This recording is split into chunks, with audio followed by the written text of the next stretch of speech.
Hi అండి. రీసెంట్‌గా నేను తెలుసుకున్న మరొక విషయాన్ని మీతో షేర్ చేసుకోవటానికి మళ్ళీ వచ్చేసాను. మనం ఉల్లిపాయలని కొంటూ ఉన్నప్పుడు ఈ మధ్య ఎక్కువగా ఉల్లిపాయలకి పైన మనకు నల్లగా అయితే ఉంటుంది. అది లోపల ఉంటుంది. మనం పైనైతే మామూలుగా ఉంటుంది. కట్ చేసిన తర్వాత ఇలాగైతే కనిపిస్తుంది కదా! ఆ పైన ఉన్న పీల్‌ని అలాగే పై లేయర్‌ని ఒకదాన్ని తీసి పడేసి మనం కర్రీస్‌లోకి వాడుకుంటూ ఉంటాం. అలా వాడకూడదంట అండి. మనం ఉల్లిపాయని కట్ చేసిన తర్వాత మన వేళ్ళకి కానీ లేదా ఉల్లిపాయకి కానీ చాపింగ్ బోర్డుకి కానీ నైఫ్కి కానీ ఎక్కడ కూడా ఆ రవ్వంత ఫంగస్ కూడా లేకుండా శుభ్రంగా కడిగేసుకొని వాడుకోవాలంట.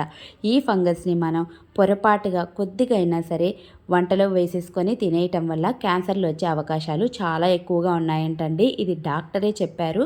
కాబట్టి తప్పకుండా ఒక్క నిమిషం టైంని కేటాయించేసుకొని అన్నిటిని శుభ్రంగా కడిగేసుకొని తిరిగి వంటలో అయితే వాడుకోండి.